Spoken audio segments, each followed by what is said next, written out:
yeah, I'm not Calvin Harris, right? But there's only one Calvin Harris, right? I don't want to be Calvin Harris. You know what the thing is? Sometimes I just look into someone's eyes in the front of the DJ booth, and you see how happy they are. That is so nice. I was a chef before. I never make people so happy. Well, maybe your food was not that good.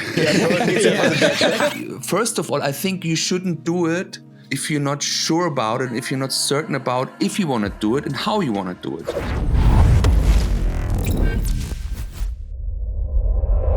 We know your name, we know you, we also know your podcast, and I'm actually a little bit bad prepared, not so well prepared, because there was this one track or I don't know if it was an original track or a remix. It's like the Nicole Mudava remix, huh? Can it be? This one. Okay, it's the remix, and we played this like for like a long time. Thank you. Yeah, it was Thank really you. good. Yeah, that was a while ago as well, I think. Yeah, I remember you playing one of my records called Listen Linda, which I think was on Needed Pains at the time. That also sounds very familiar to me. Yeah. I'm really bad with names, but we definitely played a few of your tunes for a very, very, very long time. Do you ever struggle with that? Because I've been in it quite a while, not as long as you guys, but I've been in it quite a while to remember the vinyl days, and I still remember records by their cover, and that's how I still struggle with it. Is it something that what was that kind of transition for you? Same thing as you have it. I still have a lot of vinyl covers, like record covers in my mind. It definitely helps that you have this, we work with Rekordbox, and you have this like little digital covers. Because I'm a visual guy, it helps me.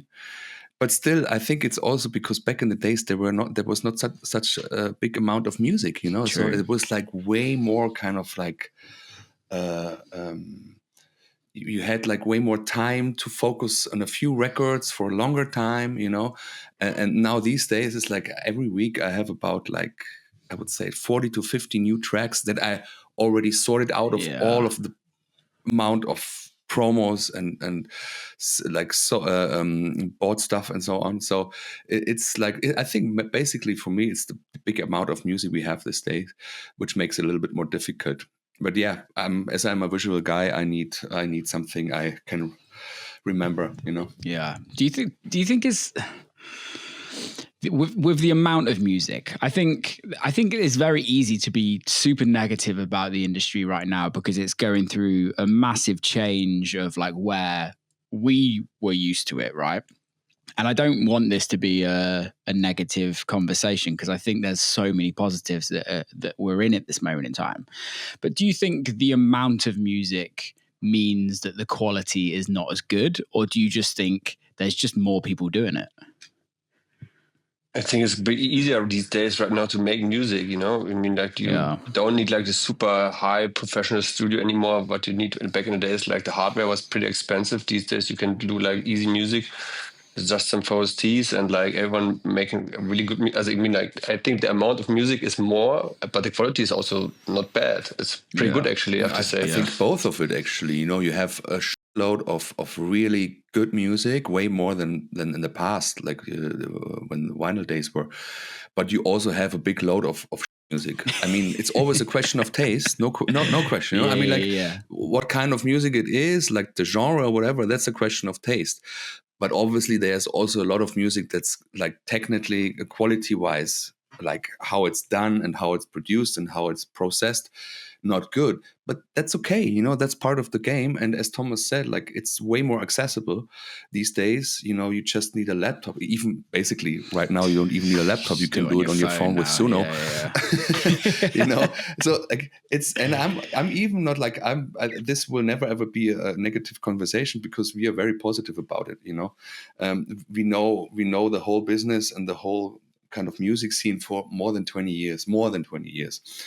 And we've seen a lot of things coming and going, and that's technology, that's techno, So, which is I like that answer. I guess that's the one thing for me that I really wanted to ask you guys. What and I know it sounds quite generic, but I don't mean this in a generic way, but what is, and I think it's because the word techno has been muddied over the years, especially in the last 5 years, in my opinion. Just like fashion, right? Anything that becomes popular fashion, it goes through periods and it changes what it was and what it is. So I guess the question is what is techno to you guys? I can, and I think you said it very well. Actually, it's there is not one clearly defined genre techno. For me, techno is like basically a wide, big amount of subgenres. And we could say, no, we do the real techno, but like the guys from Detroit would say, like, no, we do the real techno. So it's basically it's a term for a wider genre of electronic music that has a certain range of tempo, I would say, that has a certain range of key elements, like the kick drums, the 4/4, the kind of less groovy signature than house, I think techno is also like a lifestyle. You're committing to like a certain lifestyle, to like the raves, of course, to be like also minded open, and all the different genres, all the different styles to live like techno. Like techno combines like a lot of different things in one, and that's what I like. I like the diversity of people, of styles, and techno is also not judging. It gives let everyone be. You can be whatever you want, and this is what I really like about techno. Yeah, and it's like this, like what I really like that there's so many, as I said, so many diversity right now. I mean, it came like from a subculture for like a certain amount of people. It was not first, but it started with this, and now it's like global, and like you can see like the idea was growing, that there's everyone have space there. This makes it also so successful, techno. Yeah, no, I totally agree, and I think also if you look at where it came from and why it happened, this whole industry of where this industry came from, right? Like, it came from creativity. It came from just people just doing what the they want to do, and I think that's kind of why I really wanted to get you guys on here, because you've been doing it for so long. You've seen ups and downs. You've seen people come and go, and I think it's like, the real ones that stay around are the people that are just still open to just allowing the industry to be creative. But I guess that then moves on to how do you stay current in an industry that, especially now, moves forward so quickly? Like you mentioned Suno, right? Like that piece of AI is unbelievable what it can do. It's unbelievable. 5, yeah, right? It's better than any. It's better at recreating any musician in the world than anybody else can. I wouldn't say, for sure. Yeah, at recreating, right? But I guess that's the thing, is how do you boys stay so current in a time where it's so hard to stay current? It's like, I think it comes with DJing. So basically, when you DJ and you listen to a lot of music every week, every day, you kind of discover new stuff. You discover stuff from the past. You discover stuff you heard already, and it kind of makes this kind of balance for yourself, and you choose your little pieces out of it.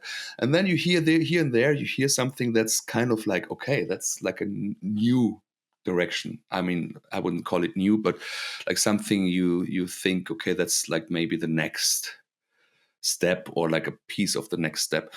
And that's like influences for sure for us too. And now to come back to Suno, I think Suno, everybody, or like many people, are scared of it.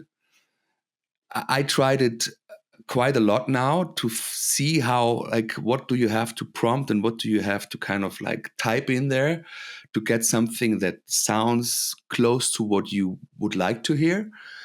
And it has been pretty hard for me to find something like that. So it's very easy to get very high quality AI stuff out of it. Yeah. And very surprising results, positively surprising.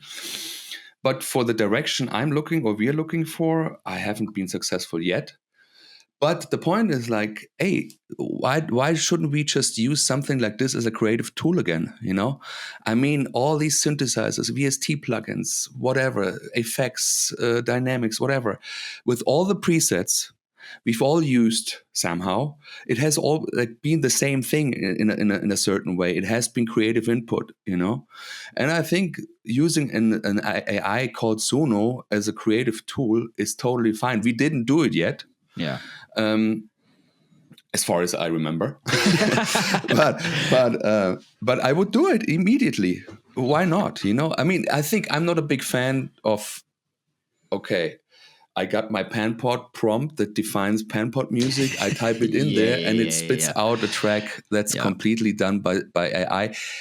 I don't like the idea yet, but who knows? I don't know. But I think that also, that then turns Panpot into a business rather than an artist duo, right? And I think that's the difference, right? That's the difference. But the question is like, what do you have to do to get a perfect AI created song that would fit the name Panpot? So maybe then, and I don't know yet about it. This is just like an idea I'm having right now. Is it maybe the art to, like a programmer, you know, like a guy who does like, who writes software? Is it the way how you have to precisely define how this track should sound like, what kind of elements you need, how long it is, how the arrangement should be? So is the art maybe then the coding part of it? I don't know. But to use like single elements you get out of it and use them as a stem for a track, I'm totally fine with that. But you also need to work for it somehow. You need to create it, you know, with a prompt. Yeah. I think that's also, it's going to happen, right? There's going to be a situation where somebody can upload 10 of your records, right? And hit the AI can go, okay, I understand how these guys program their drums. I understand the swing on their bass lines. I understand where they place their stabs or where their vocals are placed over 10 records. And I can now make a kind of a thing. But again, it then... But then it's a copy, you know? Right. And this is what I've been saying. And it's like, I genuinely love AI. I use it a lot in my everyday life for a lot of things. And there's the one thing that it's really interesting how the industry's going, where it feels like we're going to get a lot more carbon copy. We have a lot of carbon copies. Like we have a lot. So we can't say that we don't. We're just going to have more of that. Yeah. But then that goes back to then we still need the creators. We still need what the AI is going to learn from, because AI doesn't create, it copies. Not yet. Yeah. But that's how it has been in the past too, you know. I mean, like there were like in the early Beatport days, I would remember. Yeah, I remember. There were guys, they did like they even took original tracks from colleagues of us. Yeah. Took the track and just put another element on it and released it on Beatport. So I mean, this has been there for ages. Yeah. Sampling is also copying, stealing, whatever, you know. I think the interesting results with AI will be if you use it as a creative tool and create your own stuff. And you do like, you know, take a preset from this synth, build your own bass drum, kick drum, record your own shakers, take a vocal or a hook line or whatever element from Suno. You know, it's this mix, I think. And that's the interesting part about it. Yeah, it's definitely an interesting time with creation of music and the releasing of music, with so much music kind of going out there. How do you guys measure success in your career?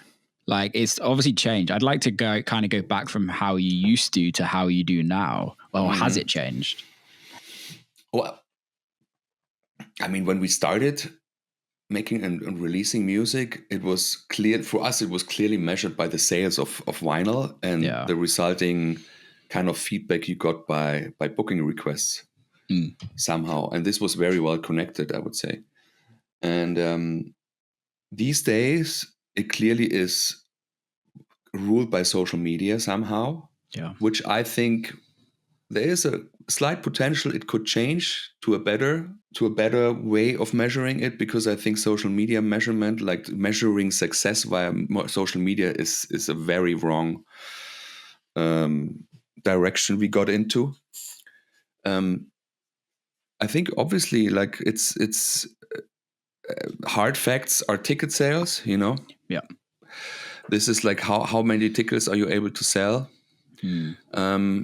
The funny thing is, like Thomas and me as Pampod, we have always been like in between all these things. Yeah. We've been kind of there on social media, but never be like the big marketing success on social media, because we are not the types of it for it. Yeah. We're doing okay, proper ticket sales depending on which markets we're talking about. We sell quite okay. If it's about music, back in the days, like with vinyl, we were quite good actually. These days with streamings, it's like another story again, because it's linked to marketing and social media, or more linked like that.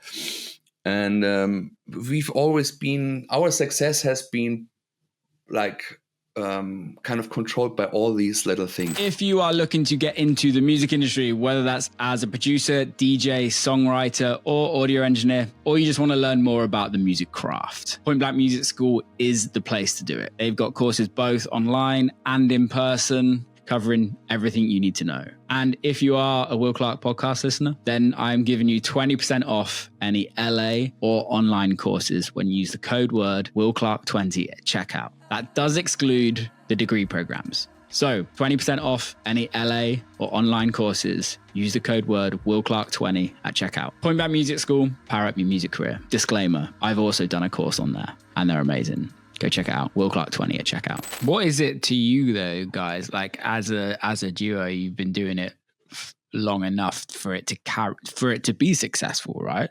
But I guess, like, how do you measure that personally? How do you measure that within yourselves of like, okay, this has got legs to keep going? Or is it just purely because the bills get paid and you both love it? No, there's always a love for the music, of course. And I think we had also ups and downs and like hard times, good times. But, when I remember what I did before, what kind of jobs I had, and also like, what kind of luck I have right now to be around the world with the music, what we do, what we play. Yeah. And make people happy. Do you know what the thing is? Sometimes I just look into someone's eyes in the front of the DJ booth, and you see how happy they are. That makes that is so nice. I was a chef before. I never make people so happy like with my music. Well, maybe your food was not that good. Yeah, probably means I was a bad chef. But honestly, it gives me so much back. It gives me so much back when I can see that it doesn't matter where I am. Sometimes I didn't even speak the language, but I make them happy with the music. So that's like that keeps me running. That's a very good point, Thomas. And I would also say, if you want to define the personal way of how do you feel success, it's definitely like the rewards that you feel or that you get when you are in front of a good, like, vibing crowd, and you make them happy and they make you happy again. And that's basically the passion thing about it. And then again, if you play your own music and people are happy and celebrate it, like that's it's so nice. Better than that. Sometimes there are parts you glue every human in this room to one life form, which I really like. It makes it perfect rave, and everyone is on the same wave, And it is like it's not common. It's rare, to get this moment. But sometimes, let's in Copenhagen, we had it. I have the feeling we had this room so under control. Well, we also had it like in South America the weekend before, like, which I think as well, yeah. Always, and then you know exactly why you're doing it. So like it was actually, yeah. I think it's interesting that you say that, because I was listening to a Theo Parrish interview. I think it was an old Red Bull Music Academy interview, and he was talking about the shit gigs that we all have to do. Like we have to do gigs, and we have more gigs than amazing gigs, like those two shows that you're talking about. And it's really interesting, isn't it? Because I think we forget. It's so easy to, well, I can't speak for you, but I can speak for myself. It's so easy to be so in your head during those gigs of like, what am I doing? Why am I doing this? Like, what is going on? And like, literally you think that, right? When the time is not running over, you stay in there like that's 2 hours, but it feels like 8. Exactly. And then, also the depression afterwards, oh my God. It's over. I'm in the hotel, like in the shower, and I'm like, why am I doing that? But it's so important to have these shows. Yeah, 100%. To understand like how blessed we are with the good gigs and the, let's say, even call like the normal okay gigs, but then the real good gigs, like it's just like a blessing. With the you step the ladder 2 stairs down and try again harder. Yeah, you stay humble. You know, and you don't climb the whole time. You get 2 steps back and like, okay, I try harder again. Yeah, so it's like that's interesting because okay, 20 years of has it been 20 years you guys have been a duo? No, it's actually 22. 2003. 2003 we started. Okay, so yeah, you get less for murder than that. Like you guys have been together like a marriage, pretty much. Yeah. I want to talk about the times. I want to talk about the like bad times because I think it's so easy to talk about the good times because it's easy, right? But like, what have the bad times in this industry for you guys been? There's always like, you know, this is like a long, difficult. We've got all day. No, the good thing is, first of all, when I start from the beginning, the way we grew into the scene and into the music business was very slow and very kind of naturally healthy, you know.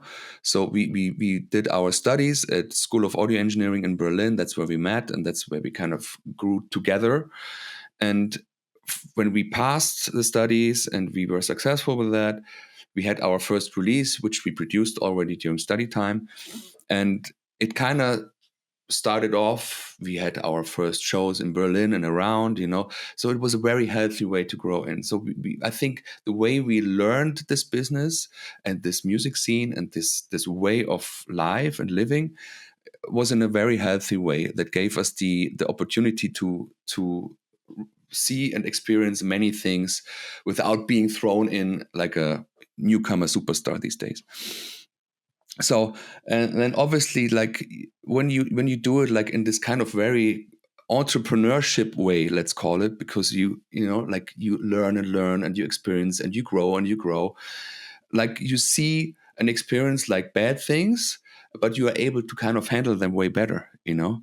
So like this is basically first thing, like when we split up with Mobility, obviously there was like big discussions and we were like, you know, like not fighting, but there was like things you have to do in a personal but also business relationship, you know. But we learned how to do this properly, and then we had another label. We did our own label. We did like we were at Artist Alive, for example, as a booking agency. Then we got out there, and there was also not big fights because we did it in a kind of human, moral, right way, you know. And we've seen other people doing it very wrong that kind of disappointed us very hard because we didn't know it like that. And this is something then when you think, okay, you've seen everything, then there are things that happened you didn't see and you didn't see them coming, you know, and you're disappointed. And that's something we struggled in the last 3 years, let's say. There were some things happening in booking agency, management, and also like personal artist colleague level, where we've seen things we didn't expect coming, to be honest, and from people we never expected it to come and happen. And it's another learning for us. Now we learn kind of the new way how people do things, business and personal relationship wise. And it just makes you a bit more careful, I would say, you know, and it makes you like a few experiences richer, you know. Yeah, we fight it way too hard for our success, you know, that we just thrown away. So I had like also moments where I thought like, oh, it's not maybe nicer to be there for the family. Why I'm on the road also on weekends? Why I'm sitting here in a hotel alone? You know, why I'm playing gigs? You know, and then, but honestly, the reason why we did it. You know, we had like our start, and it was so hard, and then you reach a point where you're getting success, and then you say like, as I said before, you know why you're doing it. You also make people happy. You're traveling around. It's kind of really like a gift, you know. And yeah, but the bad times they feel like really hard. Sometimes they really make you give you thoughts like, why I'm doing it. But then in the end, as Tassilo said, you know, we've been for so long together. We like we have also like a friendship.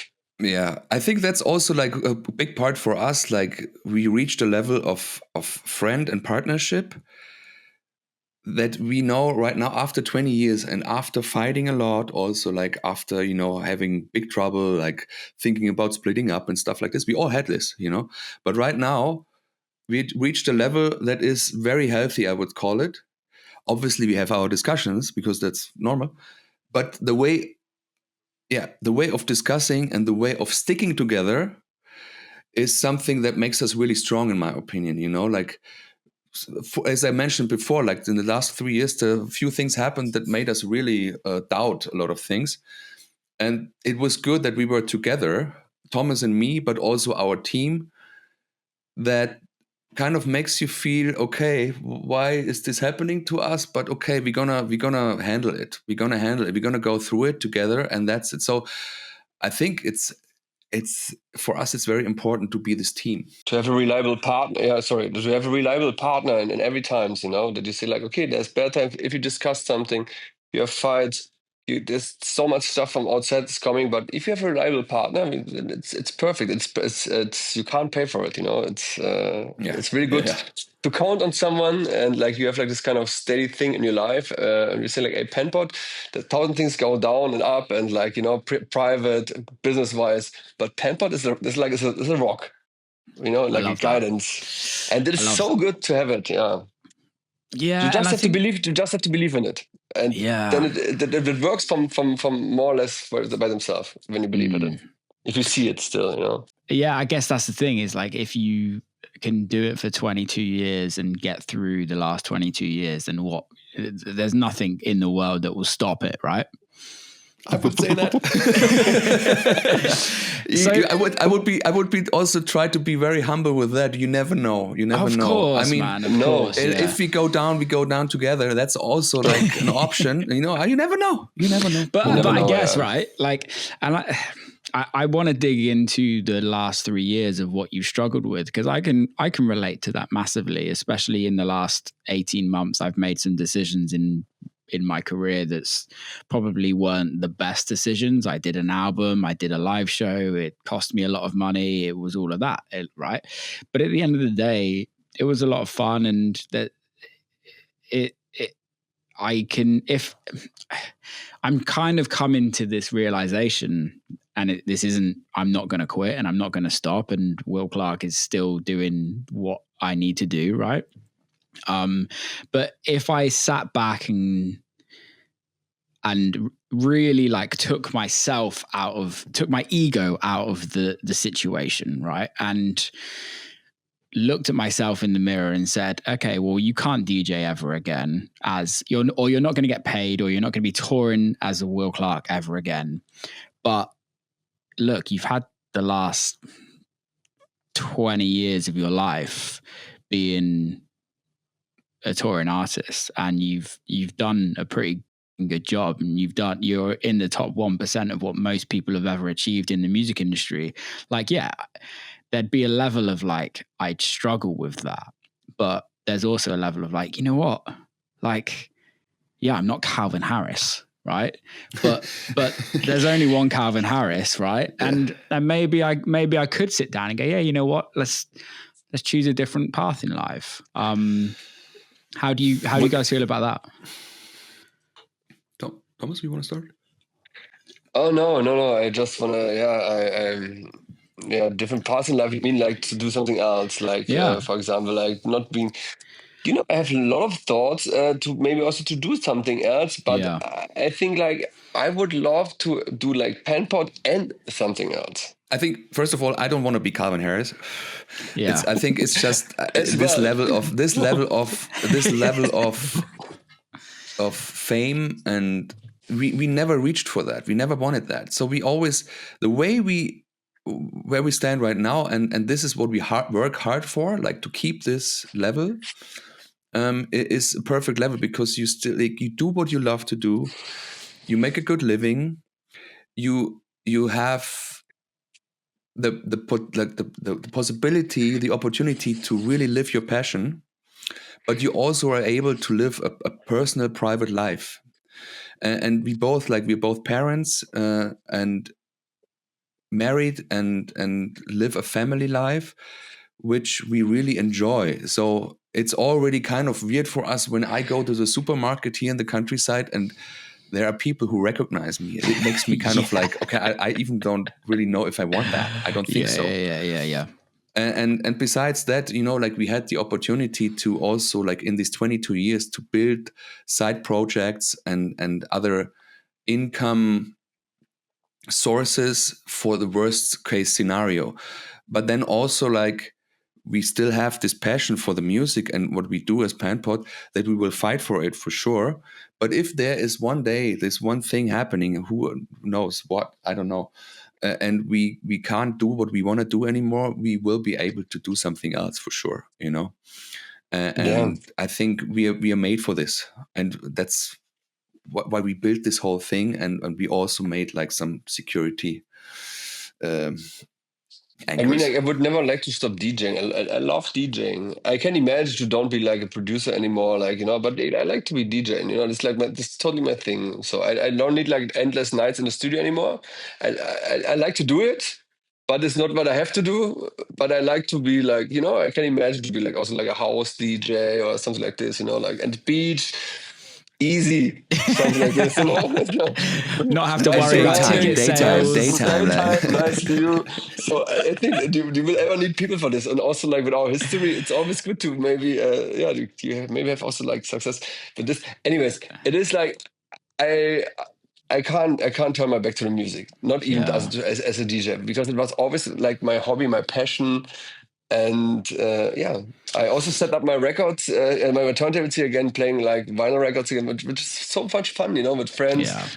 I moved in a new neighborhood, so I have a lot of friends here around. They're also DJs, and especially vinyl DJs. So sometimes we meeting in the evening and just play records, which is super fun.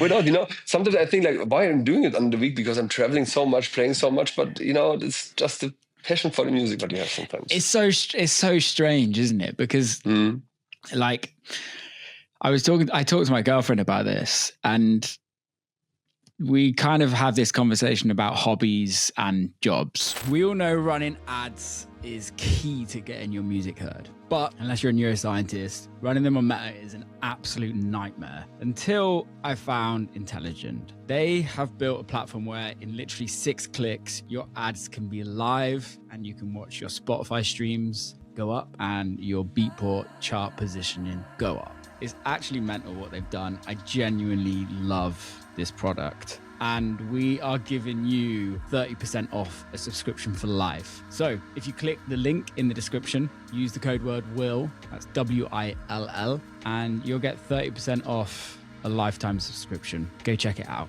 Intelligent. I'm sure as you guys are, we all have multiple interests.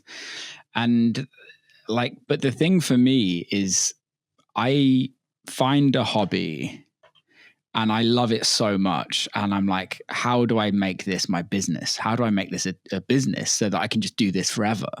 And then it kind of gets caught in this rat race of like, well, then your hobby becomes your job.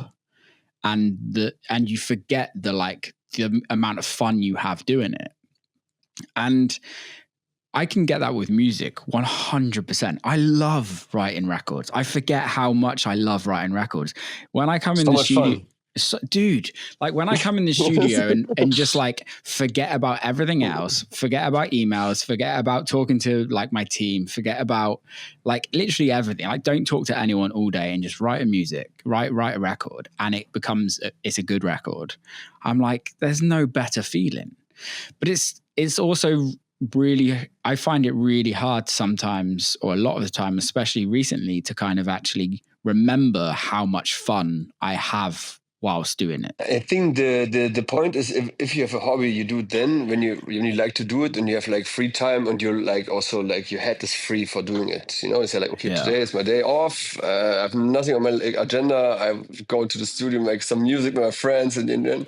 But if it becomes like you have to deliver like a job, you know, then the hobby is not like your relaxing area anymore, like the thing what you do when you just want to get off from the real world, you know. It becomes like a job.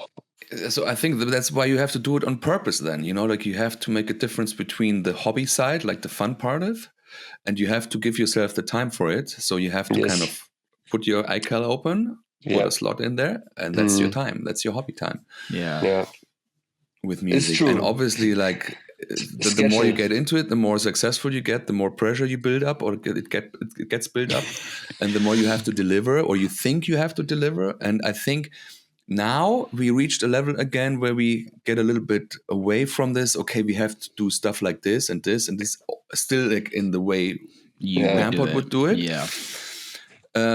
So I think that's also like patience to kind of get back to where you want to be. Yeah. I like this back in the days, you know, Tassilo, when we produced, when we have like this kind of, when we put everything in one pot, like stirring, and then see what's coming out, you know. And then sometimes you did like crazy things and like trying out and like, wow, what is this? And then it was kind of weird, but it sounded so cool. And then you just like, come, let's release it, you know. And then you have like this kind of creating like. Today I remember this was like really like creating a new sound, or like a new I would not say new style, but like it was this kind of penpot style what we had like back in the day. It was like the evolution of minimal techno, I would say, and this consisted out of like doing everything you haven't heard before and experimenting like with things and elements like you didn't hear, and it was just like, it was really like these endless nights in the studio when you were kind of deaf from the music. You were like playing Need for Speed for like another 2 hours, and then we almost slept in the studio for like, I don't know, weeks just to do like something crazy, you know. Like obviously this is not like this anymore, obviously, but why not? Changed. And I think this is the thing, it's like, why? Because you know too much. You know too much. No, I think it's even not that. I'm totally fine with that, doing that. I would be fine, but I don't have the time for it. Like with family, with wife and kid, and kindergarten here, then sports activities there and stuff. It's just like hard to fit it in. But I think, you know. But the stupidity was also success, you know. Just to don't know what you're really doing. You know, kind of what you're doing, and every sound you like, you put like into your track. But then something. But I think you can hear this again these days. Like there's crazy music out there, like that sounds like that. Seriously. But now you know too much. You say like, no, I can't do it. Oh, that was already existing. This guy did it already. You know, you think too much. Sometimes. I have a different experience. All right, I have a different experience. Like it's for the stuff we do right now, and we did for the last 10 years. It's like that, definitely. But that's what I meant before. Like, you know, like when you get into this, if you grow into this role of being this and this artist, there is this certain pressure and this certain kind of like expectations from others, but also for yourself. And then this changed to something more kind of like, okay, aligned to something. But then if you have the feeling you wanna get free and gonna get loose out of that, then do something which has nothing to do with your own artist profile and just like start something else. And if you just do it for the passion and for the pleasure, you know, that's totally fine. And that's what I did a lot, actually. I think it's that you're right. And I think you can still have a business. be the commerce side of your artist project, and you can still create art. And Absolutely. I mean that by saying, okay, we are in a day and age. I would argue with anybody, unless you're extremely extreme, unless you're Skrillex, right? Where you can literally release. Good example. Yeah, but how many Skrillexes are there? Okay, Skrillex, Fortet. There's not many other people that can release whatever they want, right? Whereas, and I feel like even where you and I sit, if we go and we can release whatever we want, right? Of course we can, but it's to the levels of success of like, okay, if we're looking to gain momentum and gain success, if you guys go and put out a funky house record, like everyone's going to be like, what the boys, like, come on. But that's, like maybe it just takes the courage to do so, Yeah. Maybe that's, and we're discussing a lot about where do we want to go? What do we want to do? And we are just kind of like, what we decided all together to try something new. So it might happen that we do some houseier stuff, And I think it's okay after more than 20 years. Like it's okay to go somewhere else and still be this Pampered from 10 years ago and do something else. Like I think it's actually, we should be way more. Well, it should all have way more balls to do that. Okay, so I agree with you. Sorry to butt in. I totally agree with you. Like I am I've done it a lot of my career, right? Like kind of what we were saying at the beginning. You guys supported a couple of my records. I'm not making records like that anymore, right? Like I've gone from there to here, but there is something that I have quite a lot of conversations about personally with friends in the industry and on the podcast, that it's like in this day and age, I feel like you have to have a sound for people to put you in a specific box so that you fit on a specific lineup. So you do this and you do that. And I think that's what I'm trying to get at is like, can you, like if I put out a soulful house record tomorrow, or if I put out a 160 BPM hard techno record, right, or hard style record, and completely pivoted, like does that make my fans go, or the audience go, wow, Will's being very creative? Or does that make the audience go, what the fuck are we doing? And I can't book him and I don't want to go see him now. I don't know. That's kind of the conversation I'm having. You're talking about two extremes. Yeah. Which I think like, if you do it and if you start it and then you kind of like let your creativity flow and let yourself flow as a creative artist, I think it will work out somehow. Yes, in the end, you still need to define who you are as a performing artist, obviously. So, like there's also examples like Gordo, who plays like, who used to be like an EDM producer and DJ and hip hop. And then now he is this very kind of tech house, like Latin tech house guy, but also plays a hardcore DJ set together, like back to back with Nico Moreno on a 160 plus BPM level. Yeah. So, I mean, it's and that's also like, first of all, I think you shouldn't do it if you're not sure about it, if you're not certain about if you want to do it and how you want to do it. But if this is something you feel you need to be happy as a creative, as an artist, then you should do it. And you should then, first of all, do the music, think about what is your range of music, and then think about, maybe just yourself or with a team, how to make the best out of it. And I think you mentioned them all, like Skrillex, Fortet, Fred again. These are such good examples for artists who don't give a fuck about what people expect. They just do it. And with this kind of musical freedom, they're able to deliver their personal quality and people understand it. And obviously, I can listen this one Skrillex tracks and I can play it, but I listen like another 100 tracks of it. I don't like it, but that's okay. I got this one track, so I play it, So then it's a different question, like how do you perform on a live level this kind of music. But this is also doable, you know. Yeah, very doable. But I think these are very good examples of how it should be again. And you're totally right. We've all been stuck in this. Okay, I need to do what? What do people expect from us, and how do we have to like steer through this kind of expectation thing? And I think that's the wrong thing. That an artist should not be like that. Oh man, yeah. You're speaking about. Go, Thomas. No, yeah, I just want to say we also came from this, you know, because we produced always like back in the days like house and also techno, you know, and we all like something in between, you know. So there was no, we never choose that really like a style. So we had like thousands of records on Mobile. They're like super housey, like the Happy Birthday record on Mobile, or like the Vincenzo track with Tassilo did with Vincenzo together. So like a lot of tracks under Panpod under our name, which have like diversity of styles, and from electro, like 1,000 different things, which I like. Or the fans also really accepting it. But as you mentioned before, like there's also like extreme, like really extreme styles that maybe not go so along with each other. For example, like as you said, like a soul for house record or like hard techno. It's like there's a big distance in between. So like the fan base is like so wide from each other, but like old school techno, like this kind of with like house music goes better along, I would say, you know, instead of hard techno or trance.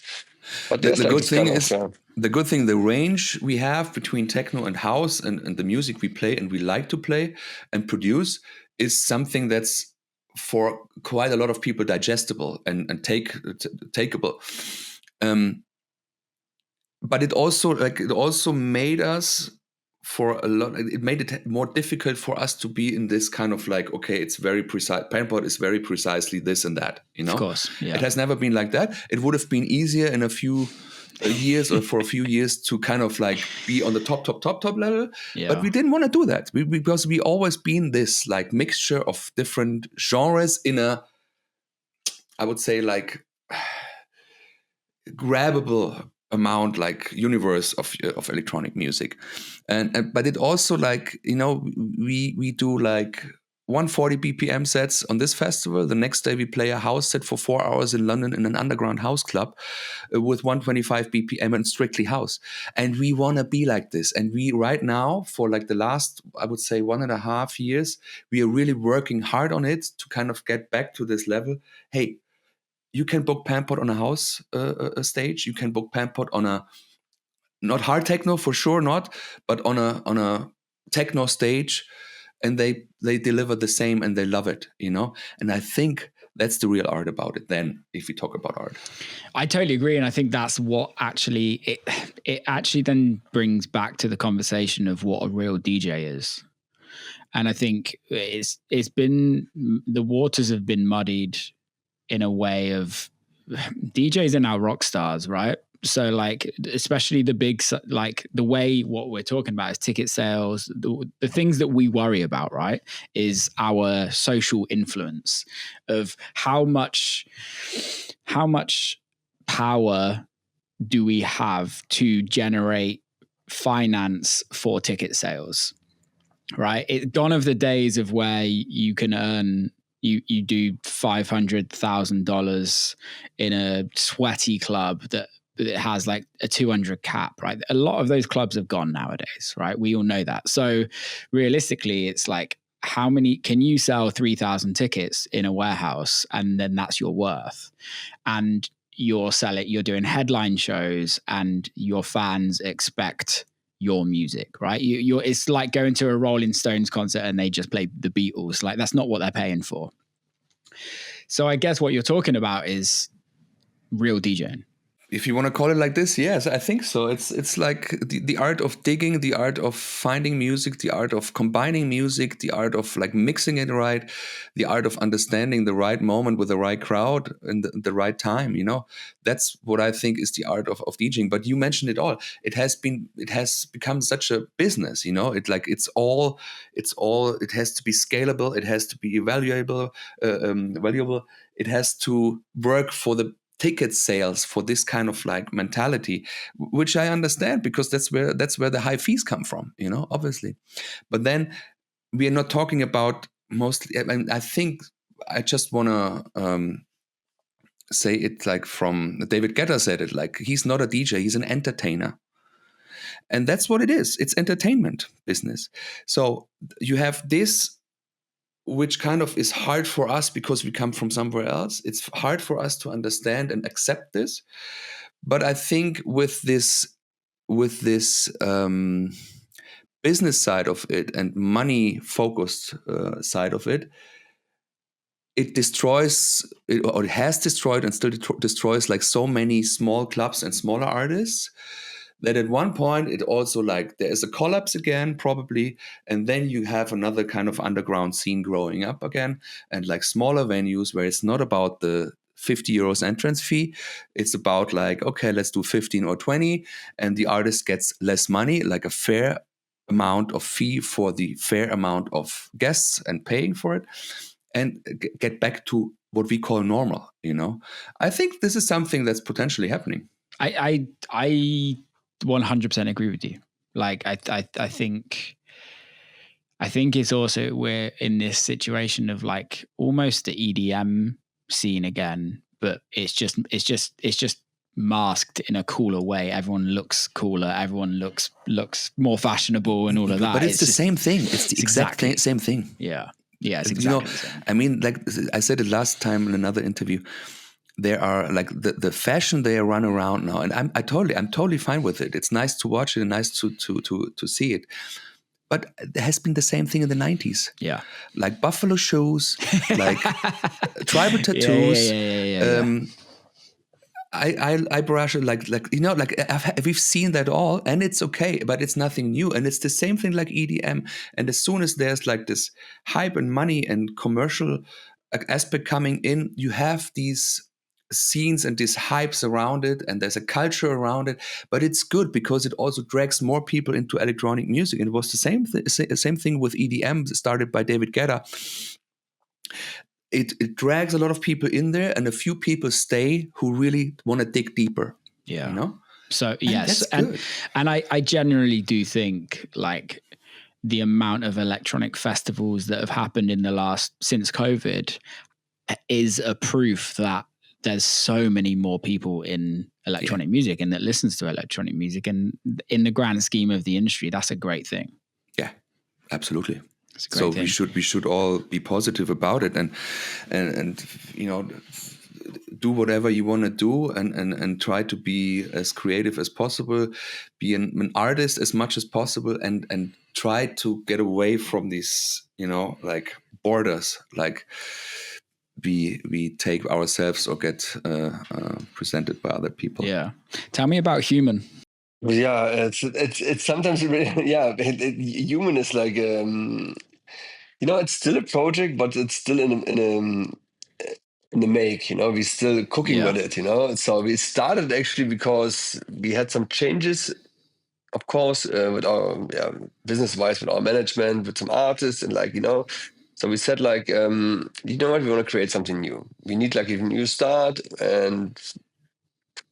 So we have like also we changed as we work with someone else together. So we said like, okay, let's start over again, and like let's start something new, and like let's use our network, and let's start. Of course, we had also other ideas in mind, like other names, but let's start with Human. Human sounds like everybody comes all together in one thing. It's about like celebrating together as humans, celebrating together as like one unit, and.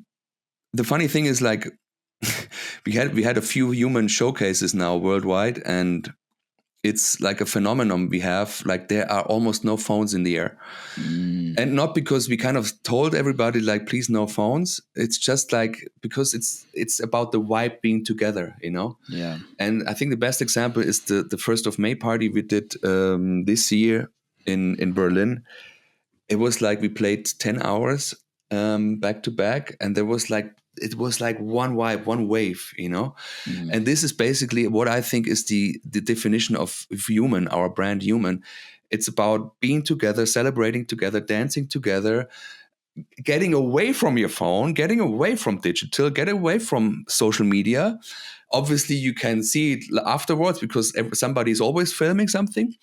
But if you if you're there and if you celebrate the moment, you will have the best time of your life. And that's what we had for many showcases now with Human, the exact same experience. And I think that's the best description. And it's our playground, our musical playground, where we do whatever we want to do right now. And if we do this one thing right now, we're going to do something maybe very different in a half a year. So that's Human for us. So it's also like first, like only us, no one else. I mean, like we said, like it's our project, it's all us, it's defining us new, where we want to go. We're trying out, seeing if things working out or not, whatever. But Human is as I said, our playground, and it's only for us at the moment. Maybe later also for other artists, but for now we're creating like this new thing. This also, as I said, it's still in the making because we don't know where it goes, in which direction, but we have ideas, we throw it in, and we let's cook. And we know, of course, we want to do like showcases, we want to do some merchandise and fashion a little bit, and also like releasing on it. This is what we all do. But all directions are not really like one way. There's like many ways, and we see like, okay, this is our way right now. And But for sure, it would be very nice to see Will Clarke being on one of the Human releases sometime in the future. Or like at the parties.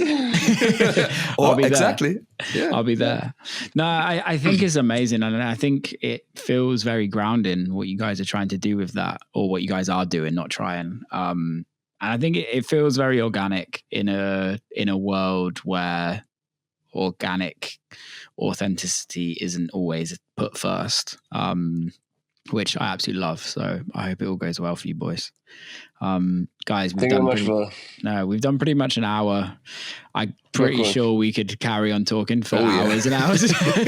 I don't want people to get bored. Thank you so much for coming on. Like, it's a pleasure to actually have you on here and also meet in person or over the phone. Hopefully we can do it more in the future. Oh yeah, that would be amazing, man. Like, really nice to meet you finally face to face. And let's please stay in touch. It would be great. Definitely. Thank you very much for the opportunity. Peace.